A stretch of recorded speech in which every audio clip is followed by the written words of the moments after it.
Shalom, apa kabar Bapak Ibu Saudara sekalian? Kita akan bersama-sama belajar kembali ya.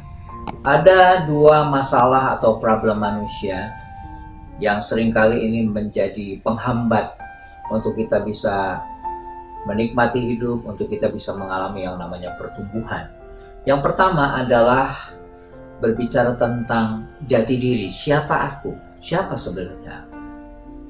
Dan yang kedua, apa yang menjadi tujuan hidup? Dua hal ini menjadi problem terbesar yang harus kita mengalami terobosan dalam setiap kita. Ya, supaya kita boleh mengenal siapa kita, supaya kita bisa tahu apa yang menjadi tujuan kita dalam hidup ini, kemana kita akan melangkah. Ya. Nah, siapa aku ini bicara tentang satu hal yang berbicara tentang rasa berharga. Seseorang akan menyadari siapa dirinya ketika dia bisa menemukan rasa keberhargaannya, atau dalam bahasa yang lain adalah self-esteem. Nah, ketika orang menemukan siapa dirinya, dia menemukan rasa berharganya, dan akhirnya juga dia belajar menyadari atau menemukan apa tujuan hidupnya. Diberikan yang namanya rasa mampu untuk menjalani tujuan hidupnya, langkah hidupnya ke depan. Nah, rasa berharga berbicara tentang nilai, bicara tentang sebuah nilai, sebuah keberhargaan. Nah, nilai itu akan menentukan kepada apa yang namanya otoritas dalam kehidupan ini. Karena seseorang berharga, dia punya kemampuan sebagai sebuah pijakan rasa berharga itu, untuk dia punya kemampuan untuk memiliki rasa mampu sehingga dia punya otoritas untuk menjalani kehidupan ini. Nah, hari ini kita mau belajar dari seorang raja, namanya Raja Saul. Raja Saul adalah raja yang pertama. Ternyata Raja Saul itu adalah seorang raja yang punya masalah dengan rasa keberhargaan dirinya. Dia punya masalah dengan self-esteem, yang mengakibatkan apa saja yang dia kerjakan penuh dengan yang namanya kesalahan atau blunder, kesalahan berulang-ulang kali yang dilakukan oleh Raja Saul ini. Kita baca bersama-sama dalam 1 Samuel pasal yang ke-9 ayat yang ke-21. Tetapi jawab Saul, "Bukankah aku seorang suku Benyamin, suku yang terkecil di Israel? Dan bukankah kaumku yang paling hina," tadi bicara paling kecil, "dan bukankah kaumku yang paling hina dari segala kaum suku Benyamin? Mengapa Bapak berkata demikian kepadaku?" Saudara, ini adalah sebuah statement dari Saul yang menunjukkan Saul punya punya rasa berharga yang sangat rendah, sehingga dia memandang dirinya sebagai kaum yang paling kecil tadi. Dia memandang dirinya sebagai suku yang terkecil. Dengan kata lain, bahwa dia punya masalah dengan gambaran dirinya, keberhargaan dirinya.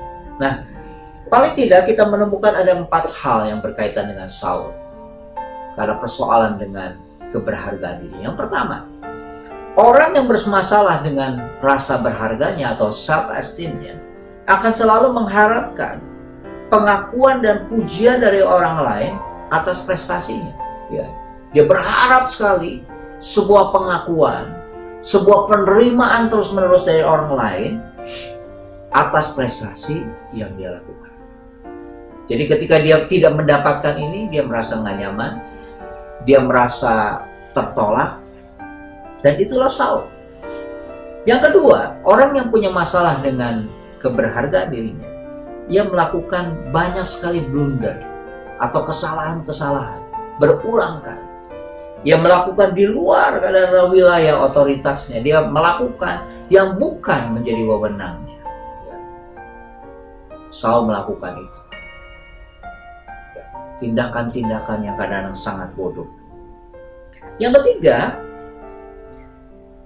kesadaran dari orang yang punya masalah dengan gambaran dirinya atau keberhargaan dirinya. Kesadarannya akan hal-hal yang negatif, terhadap kutuk, terhadap persoalan-persoalan, dan dia selalu sadar akan hal yang negatif, bukan hal-hal yang bersifat positif atau yang namanya berkat. Ya. Kita lihat ya, contoh dalam 1 Samuel 14, ya. Kita akan baca ayat yang ke-24. 1 Samuel 14 ayat 24. Dikatakan begini, ketika orang-orang Israel terdesak pada hari itu, Saul menyuruh rakyat mengucapkan kutuk.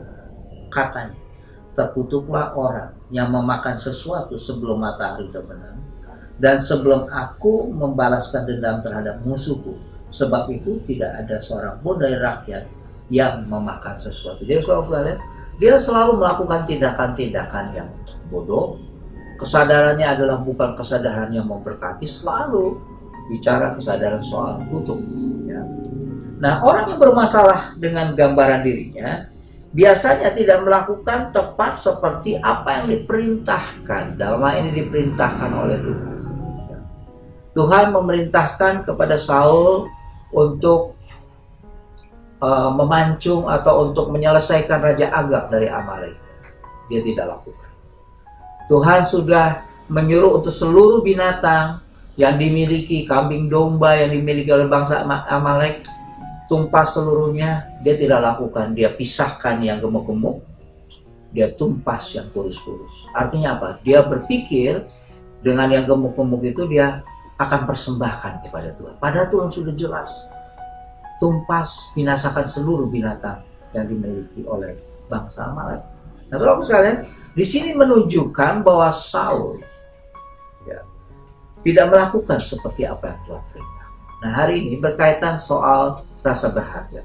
Tahukah saudara bahwa rasa berharga kita sejak kita lahir, bahkan sampai kita mati, nilainya, value-nya adalah 100%. Artinya apa? Ketika saudara lahir, ketika saudara dalam kandungan ibu kita, bahkan sampai mati pun, keberhargaan kita tidak pernah berubah, tidak pernah naik turun. Ya, artinya apa? Di mata Tuhan kita itu berharga, di mata Tuhan kita itu mulia, di mata Tuhan kita dicintai oleh Tuhan tanpa syarat.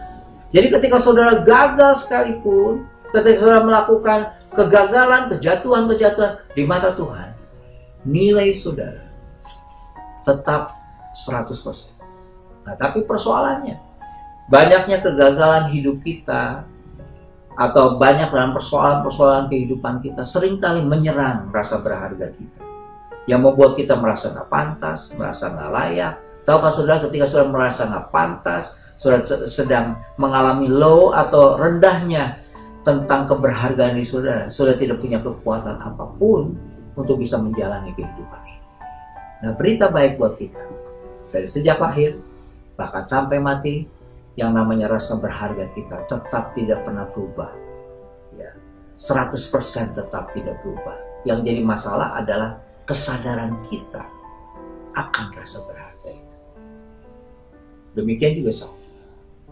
Saul seorang yang hebat sebenarnya, banyak fasilitas yang dia miliki, tapi sayang, ternyata dia punya persoalan dengan yang namanya rasa berharga, self-esteem. Dan berita baiknya saudara sekalian, selain rasa berharga kita dari sejak awal kita lahir bahkan mati tetap nilainya 100%, Tuhan meneguhkan lewat pengorbanannya di kayu salib betapa mahalnya kita. Bahkan dikatakan bukan dengan barang fana Tuhan menebus kita, tapi dengan darahnya sendiri. Itu membuktikan betapa berharganya kita di mata Tuhan, betapa mulianya kita di mata Tuhan. Dia mencintai siapapun kita. Nah, pastikan selalu sekarang kita punya rasa berharga yang disembuhkan, minta kepada Tuhan. Dan selalu perlu meyakini, katakan sama-sama, yuk ikuti saya, katakan saya adalah orang berharga, saya mulia, saya berharga, saya dicintai oleh Tuhan tanpa syarat. Yuk kita ucapkan sama-sama sekali lagi. 1, 2, 3. Saya berharga, saya mulia, saya dicintai oleh Tuhan tanpa syarat. Tuhan mengasihi kita tanpa syarat. Nah, nanti kita akan belajar bahwa ada yang namanya self-esteem, ada juga yang namanya self-confident. itu berbicara tentang kepercayaan diri kita. Nah, self-esteem itu berbicara soal nilai diri kita yang 100%. Tapi kalau bicara tentang self-confident atau rasa percaya diri, itu bicara tentang sebuah rasa mampu yang akan melahirkan otoritas untuk kita bisa menjalani. Nah, kita menjadi PR kita, karena yang namanya rasa percaya diri itu bersyarat, sudah harus punya pengalaman, sudah mengerti tentang talenta, sudah mengerti yang namanya otoritas. Nah, selalu kita perlu membangun itu. Tapi ingatlah, keberhargaan kita di mata Tuhan tidak pernah berubah 100%. Bahkan dia rela menyerahkan nyawanya buat kita. Puji Tuhan. Dalam nama Tuhan Yesus kita akan berdoa. Bapa, kami berdoa, Tuhan menolong setiap kami setelah mendengar ini, Tuhan, supaya kami tidak terjebak dengan apa yang menjadi perjalanan hidup Saul. Bahwa Saul punya rasa berharga yang sangat rendah. Dia merasa dia ada yang paling terkecil, suku terkecil. Dan itu membuat dia tidak punya kemampuan untuk menjalani hidup. Dan akhirnya banyak melakukan yang tadi kami belajar, melakukan tindakan-tindakan blunder yang bodoh, kesadaran akan kutuk, kesadaran hal-hal yang negatif. Bahkan dia selalu mengharapkan pengakuan terus-menerus dari orang lain, Tuhan.